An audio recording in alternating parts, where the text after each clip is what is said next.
assailants. Kaka and Khalid were able to overcome the Sassanid fighters and wait, 3 versus 2 and they won?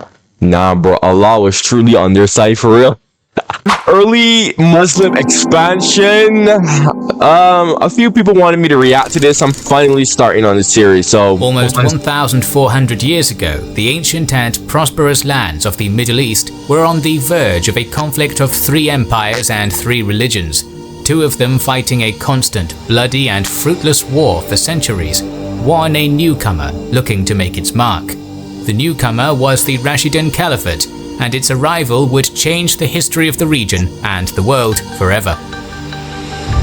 The Roman state was almost constantly at war with the Iranian empires ever since the 2 entities touched borders in the... Wait a minute. This is the first one, right? Because when I was looking for this series, I saw that there was a season 2. What the heck, man? Season freaking 2, man. Oh my gosh. But I think I didn't see the season 1 playlist.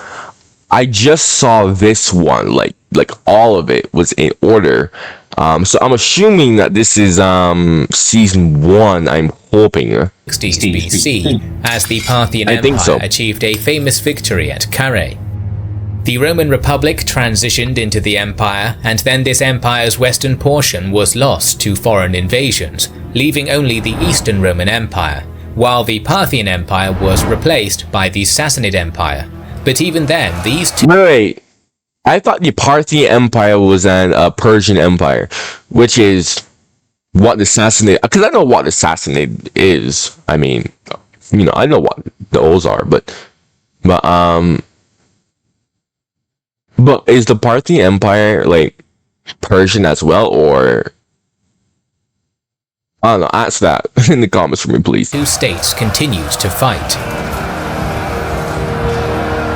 In the 3rd century AD, another factor was introduced to these conflicts, the Ghassanids and the Lakhmids. Who are These these people? 2 Arab tribal confederations migrated from modern Yemen and became the vassal states of the Eastern Roman Empire and the Sassanids respectively. Oh, really? They participated in the Roman-Sassanid wars, often as scouts or raiders detached from the armies, or as light cavalry units within the armies, while also defending both empires from the Arab tribal raids from the south.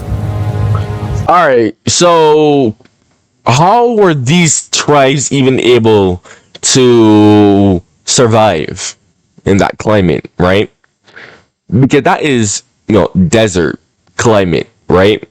I mean, like, even now today, like Saudi Arabia, which controls most of the Arabian Peninsula, besides Yemen, Oman, Qatar, most of the cities are very concentrated, like, but most of the land is just, you know, desert wasteland, right? And even before Saudi Arabia discovered oil, Saudi Arabia was just a desert wasteland.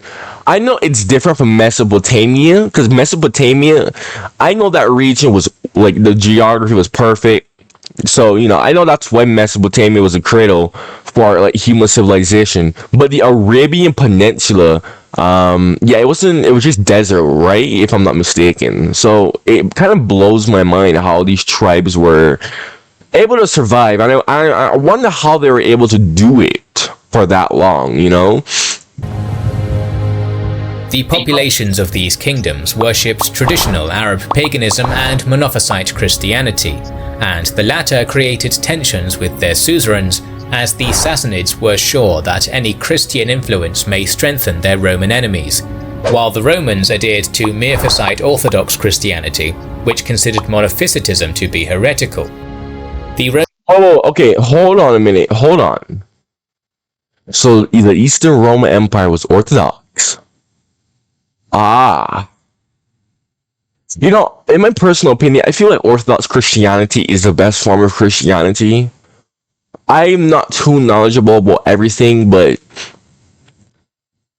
I like Orthodox, honestly. Like, I was discussing this with my brother a long time ago. I don't even know if he remembers this himself, but I asked him, what do you think about Orthodox Christianity?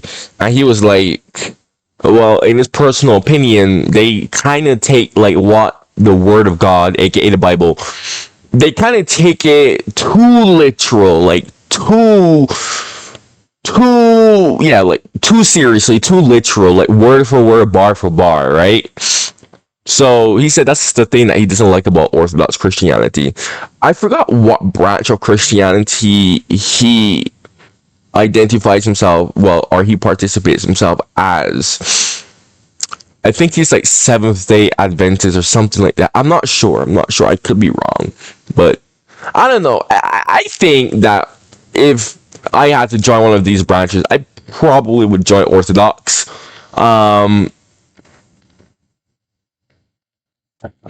Because Christianity today is such a joke, but Orthodox Christianity seems to be like the only type of Christianity that, is actually still keeping things, serious. And that was another thing about my brother. He says that Orthodox Christianity is hella strict, like super duper strict as heck, like really strict. I'm like, well, that kind of sounds like Islam in a way, so. Roman attempts to suppress monophysitism caused the Sassanids to rebel against them in the late 6th to early 7th century and weakened Roman support in the area. On the other hand, religious tensions between the Lakhmids and the Sassanids were compounded by the attempts of Shah Khosrow II to control the region directly. In 602, he captured and executed the Lakhmid king Al-Numan III, turning the kingdom into a province administered by a governor. That forced the Lakhmid tribes to ask their Arab brethren to the south for help. Although the allied forces managed to defeat the Sassanid army at Dikar in 609, the Sassanids were able to keep the province under their rule. This sequence of events not only created divided loyalties among the Arab tribes in the region, but effectively stripped the Sassanid border of its traditional buffer. Yeah, that's a very bad. That's not smart. I mean, like, it was a good buffer. I'm not sure why he would annex it into the Sassanid Empire. Yeah, that's not very smart, because now you are at risk of having raids from the Arab tribes, if I'm not mistaken, right? I mean, why would he do something like this? I just can't see the benefit of doing something like that. I mean, it was working before. Like, my personal opinion, if something's working, you don't stop it, right? Whatever. Despite that, the Sassanids were still very strong. In 602, they used the internal strife within the Eastern Roman Empire as a pretense to declare war.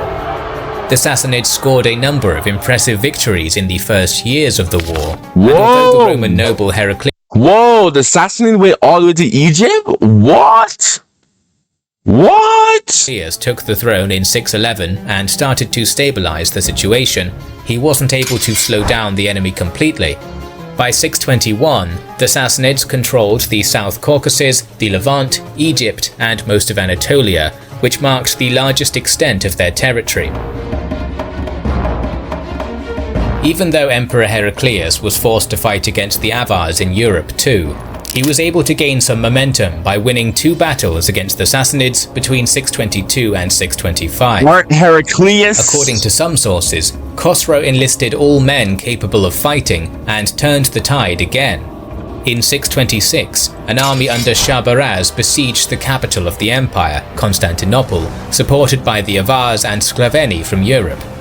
The Roman Empire was on the brink of destruction, but the defenders of the capital persevered. Dude, how have I never heard of this? Holy... Oh my goodness gracious me, man. I can't believe that because I've heard of like periods of time where the Roman Empire almost like completely collapsed, but I never heard of this. Man, this is why I love reacting to this stuff. Let's continue. This was the turning point in the war, as in 627, Heraclius entered an alliance with the leader of the Western Turkic Khaganate, Tongyaku, and together they invaded the Iranian heartland. Heraclius defeated the Sassanids at Nineveh in 627 and threatened the capital, Ctesiphon, in Nineveh! I've heard of this city in the Bible. Nineveh. So that's where Nineveh is. Okay. 628, which prompted the nobles to overthrow Khosrow. His son Kavad II became the next Shah and signed a peace treaty with Heraclius. The Sassanids paid a war indemnity, but otherwise the conflict achieved nothing, and the two exhausted empires returned to the pre-war borders. No, that was underwhelming. To the south, the Arabian Peninsula was going through an upheaval. The population of this peninsula worshipped many religions, from the traditional Arab pagan beliefs to Zoroastrianism, Judaism and Christianity. The Sassanids controlled the province of Mazun. Pause. Paganism. What is paganism? I've seen so many people like argue about paganism, and I've seen some people argue against paganism with like the utmost fury, and I've seen people argue against paganism with the utmost fury. What is paganism? Like what is that? Like, I heard paganism is like the worship of other gods, if I'm not mistaken, but I don't know much about paganism other than that. I've even heard that Christianity even took a lot of pagan traditions. So very interesting if that's true. Let's continue. But what is paganism? And the eastern portion of Yemen, while the deserts in the central and northern parts of the region were ruled by nomadic Bedouin Arabs. Their brethren resided in the rich merchant city-states in Hijaz. One of these city-states, called Mecca, was both a religious and economic center governed by the Quraysh tribe, trading mostly spices with Aksum, the Romans and the Sassanids. In 570, a boy called Muhammad was born in the Quraysh tribe. As a young man, Muhammad spent his time as a merchant, probably participating in and then leading trade caravans all over the region. Is this the Muhammad? As is often the case with traders, Muhammad would meet and converse with members of various religions on his travels. According to the later sources, he started receiving divine revelations sometime in 610. Soon this new prophet began spreading the message of a new religion, Islam, in his home city of Mecca. However, the Meccans... Okay, so. Let's talk about this, okay? I was actually reading on Islam, because I was curious about Islam a little bit, like a long time ago. And I heard somebody, because I was reading like what other people thought about Islam. Somebody said that Islam, there technically is no set date for when Islam was a thing. They said that Islam is basically what Islam believes is that Islam believes that it's the purest form of the Abrahamic religion, right? So there is no set date for Islam, apparently. I don't know much about the origins of Islam or anything like that. That's why I'm reacting to this, because someone suggested it to me. But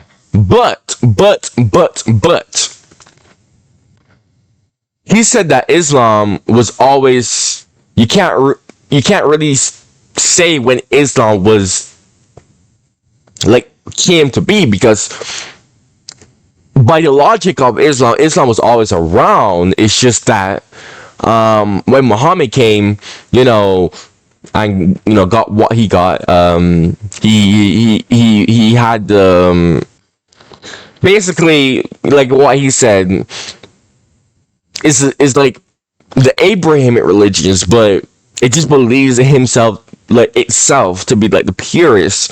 So because of that, you could say that Islam was always around, but now it's suddenly more pure according to that. But like I said, I don't know much about it, man. Honestly, like if you want to like explain it to me in the comments, you are free to explain it to me in the comments. Didn't receive it well, and in 614 they started to persecute adherents of Islam. All this prompted Muhammad and his followers, the Muslims, to emigrate to Medina in 622. This started a war between the Muslims and Mecca, and by 629 the latter lost and was conquered. Mecca? According to the early Muslim... Isn't that the holiest city in Islam? Also, Mecca was. So what was Mecca before? What was his name? What was Mecca before? Muhammad. What was that then? Sources. At this point, sometime in 628, Muhammad sent envoys to the neighboring states, urging their leaders to join Islam and bow to the one God, Allah. The Sassanid Shah. That is crazy. That is bold. That is so freaking bold, bro. Holy. The audacity, bro. Khosrow II insulted the Muslim envoy, while the one sent to the Romans was killed in Ghassanid territory. This prompted an attack by a small Muslim army, which was defeated by the Ghassanids and Romans in September of 629 at Mu'tah. The same sources claim that Muhammad decided to lead a 30,000-strong army into the Byzantines' territory to retaliate, and took the city of Tabuk. However, most modern sources do not agree with this account of events. In any case, the conquests of Muhammad in Arabia continued. By 631, most of the Arabian Peninsula was under Muslim control. Isn't most of this like desert though? Like, most of this is just desert, right? Muhammad passed away a year later. There are conflicting sources regarding the succession process, but one of the closest allies of Muhammad, Abu Bakr, became his successor with the title of Caliph. He was the first of the Rashidun Caliphs. In the meantime, Kavad II, who became the Sassanid Shah in February of 628, immediately started killing his brothers to secure the throne. What the heck? He just casually says he's killing his bro.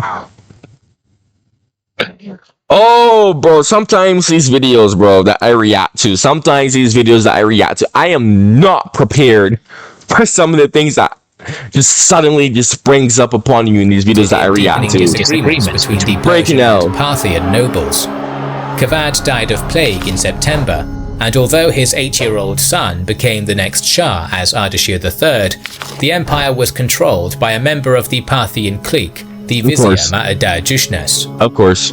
This deeply concerned the Persian party, so it allied with Khosrow's general Shahrbaraz.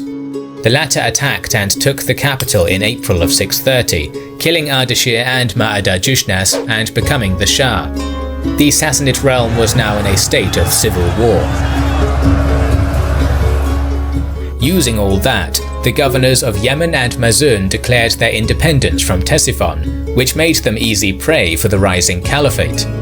Just 40 days after Shahrbaraz took the throne, he was killed, and the leader of the Parthian faction, Farrukh Hormizd, raised Khosrow's daughter Boran to the throne. This first queen in Sassanid history was overthrown by the son of Shahrbaraz, Shapur, a few months later. To stop the war between the factions, Farrukh offered a marriage between Shapur and another daughter of Khosrow, Azarmidokht, but the latter refused, and the noble usurped the throne for himself in late 630. He would be killed by the supporters of Azarmidokht in 631, after which she took the throne for herself. Technically, okay. His son Rostam marched his troops to Ctesiphon to avenge his father, defeating Azarmidokht's armies along the way. After taking the capital, he restored Boran as the queen. Now she's a queen again, okay. The ruling alliance of Boran and Rostam managed to convince the leader of the Persian clique, Piruz, to stop the hostilities. However, after Rostam left the capital for the frontier, Firuzan killed Boran in June of 632. Rostam then marched for the capital again. According to some sources, the armies of both Firuzan and Rostam were tired of the bloodshed and forced their generals to reach an accord. One of the last members of the House of Sassan, the 8-year-old grandson of Khosrow II, was crowned as Yazdegerd III. Although the civil war was now over, the Sassanid realm was extremely vulnerable, as the Parthian clique basically controlled the northeastern portion of the empire, while Turkic raiders attacked from the Caucasus and Central Asia. At the same time, so when I reacted to my Abbasid Caliphate, Go check it out after this video. Whenever we got to the Abbasid Caliphate, like the way how they just expanded was just insane. But now it makes a lot more sense why they were able to expand. Because not because back then I didn't know like the context of how they were just able to just take on two superpowers. But now this makes a lot more sense. Let's continue. The first Caliph, Abu Bakr, sent a portion of his army under Usama ibn Zayd to raid the Sassanids in June of 632, possibly checking if the Byzantine frontier was well defended. The death of Muhammad and the departure of his army made a big number of newly conquered Arab territories think that the Caliphate was fragile, and in July, all of the peninsula save for Hijaz rebelled against Abu Bakr in what was called the Ridda War, or the War of Apostasy, as many rebel groups were led by people who declared themselves prophets. What is that eye? What is that hand with the eye? What is that? Like what is that? That looks weird. Like the freaking hand with the eye. Like what in the world? The situation was most dire around Medina, as the rebels threatened the second most important city of the new realm in late July. However, Abu Bakr swiftly marched to the area and defeated the rebels in early August. That gave enough time for the army, which was sent north and defeated a small Sassanid army around Mu'tah, to return. Abu Bakr proved to be a talented commander. Instead of uniting his armies and marching on each of the rebel groups separately, which would have allowed the rebels to attack his rear with impunity, he divided his army into smaller groups, and these units attacked the enemies around the peninsula. Napoleon This strategy tactics? works to perfection. Napoleon tactics? Question mark? And by March of 633, the Caliph's rule over the entire region was restored. It is difficult to assess how much the Caliphate lost in terms of manpower, but the sources underline that the generals and troops gained invaluable experience in this conflict. While the Ridda Wars were going on, the leader of the Arab Bani Bakr tribe, Muthanna bin Haritha, was raiding the Sassanid territories in southern Iraq. The Sassanid civil wars made this frontier subject to attacks, and Muthanna, who adopted Islam sometime in the 630s, informed Abu Bakr of this fact in early 633. The Caliph decided that it was a good time to take over Iraq, and one of his main generals during the Ridda Wars, Khalid ibn al-Walid, was ordered to invade the region. Khalid was able to recruit an army of 18,000 at his base at Yamamah and left for Iraq in late March 633. Okay. Is it getting real? Is it getting real? Bro, when does this first part end? We're at 13 minutes right now. When does this first part end? Oh my gosh. Let's see here. Alright, I'm gonna react to this battle, and then I'm probably gonna after this battle I'm gonna end it, and then I'm gonna continue this at 20 minutes in my next episode. A letter was sent to the Sassanid governor of Dast Maisan, Hormozd, demanding his surrender. Hormozd obviously didn't, but sent a letter to the capital asking Shah Yazdegerd III for reinforcements. This letter was probably a trick. Oh, he's zooming in. Alright. Everybody knows whenever kings and generals zoom in, that means that it's getting good. Khalid, as Hormozd gathered his 20,000 and marched out of the capital of his governorship, Uballa, to defend the crucial road from Yamamah near Kazima. Khalid, however, moved his troops through the desert and threatened Hufir. The Sassanid leader was informed of this and had to march towards Hufir via Uballa. According to the Muslim sources, that was exactly what Khalid was hoping would happen. Despite the civil wars, Sassanid armies were still stronger, as their armor and weaponry made them superior, and the only tangible advantage the Caliph's forces had was their mobility. Khalid was going to use this mobility. Okay. This is interesting because mobility can't outbe armor. So I don't know. Let's see. Sassanid army. This would become one of the most important elements of the early Muslim expansion. Their mobility and aggression were forcing their foe to defend multiple cities and fortresses, as it was never clear where the Arabs would strike. By the time Hormozd reached Hufeir, Khalid started marching to Kazima. He could have probably taken the city with ease, but didn't want to be besieged by the heavily armoured Sassanids, so his troops waited and rested to the south of Kazima, while Hormozd marched towards him. In the first days of April, the tired Sassanid forces approached. Every year, the engagement that would occur in the area is traditionally known as the Battle of the Chains, due to the description of the Sassanid forces in the Muslim sources. According to them, the Sassanid infantrymen were chained to each other to create a cohesive line, or to prevent any retreat. However, this makes no sense tactically, as that would have made the infantry even less mobile, and each dead warrior... Yeah, I was about to say, what? They were chained onto each other. That's just horrible. That's a horrible tactic. Would have burdened their companions. We also never see this description in the numerous battles fought between the Romans and the Sassanids.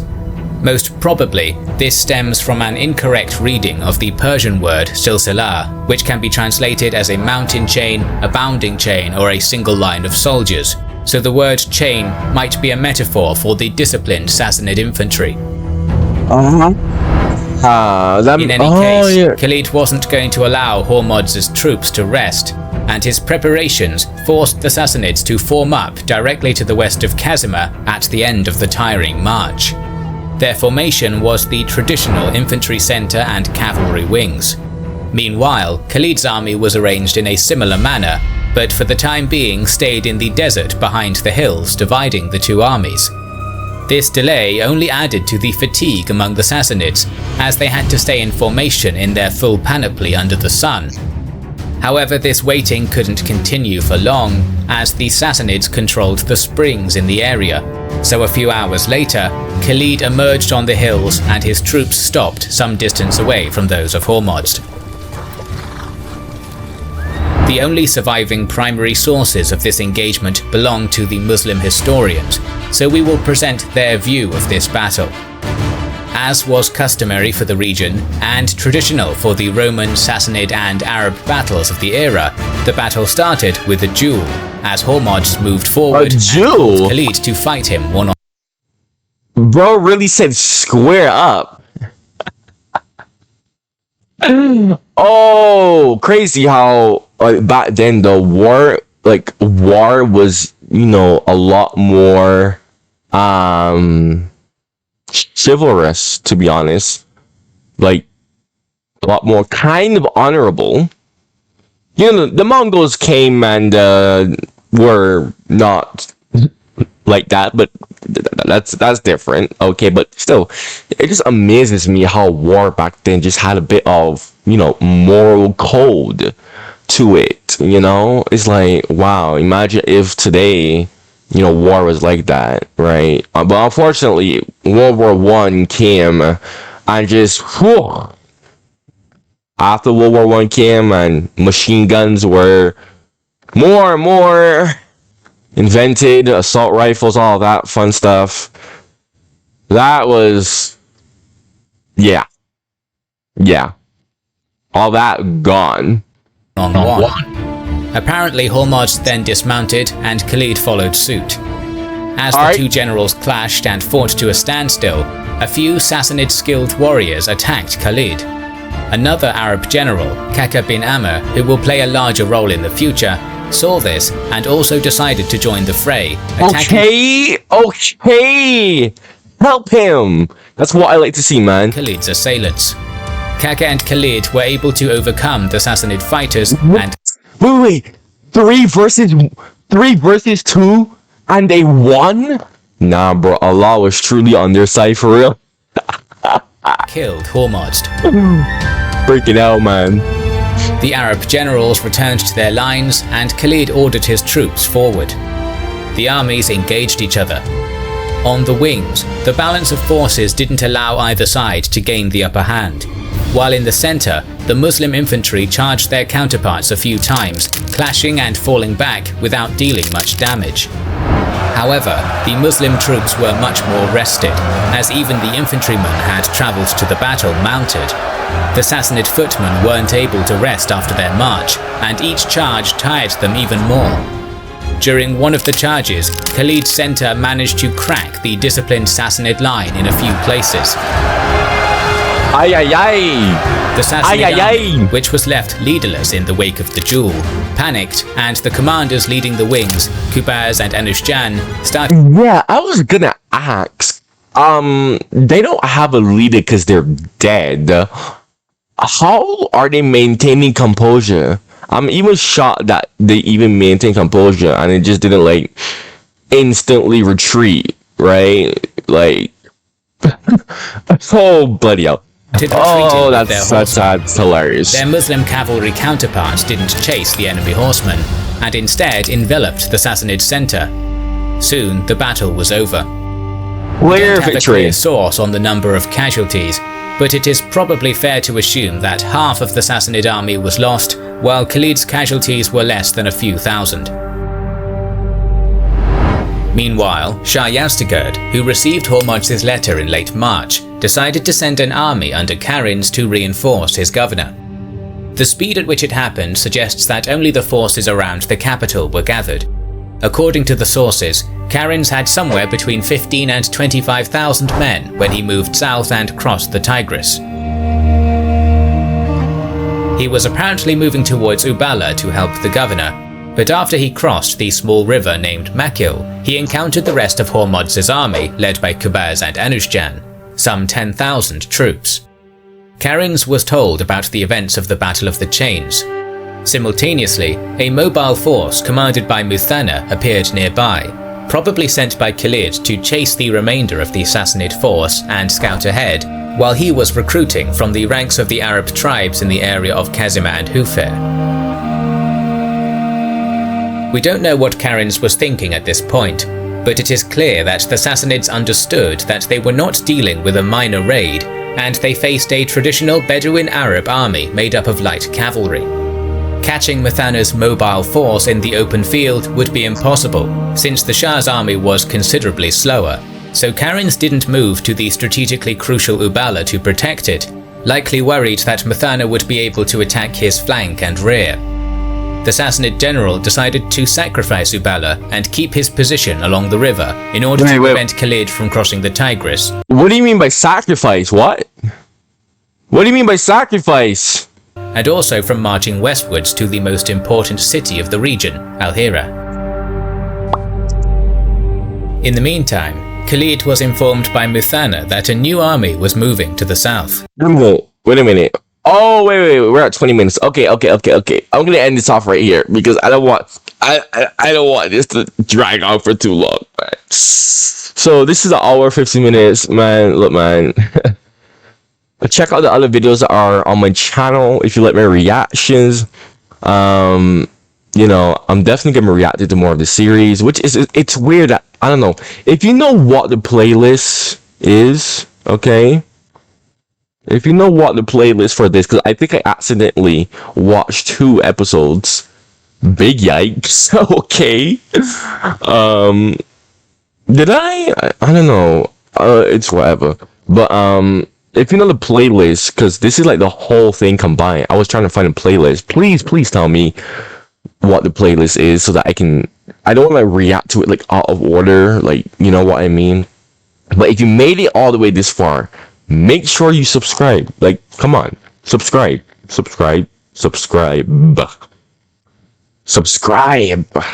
Alright? You made it here. You're all the way here. Make sure you subscribe. Like the video. Alright? Like the video. Okay? Helps YouTube promote my videos to other people. Thank you for watching. Stay tuned and goodbye.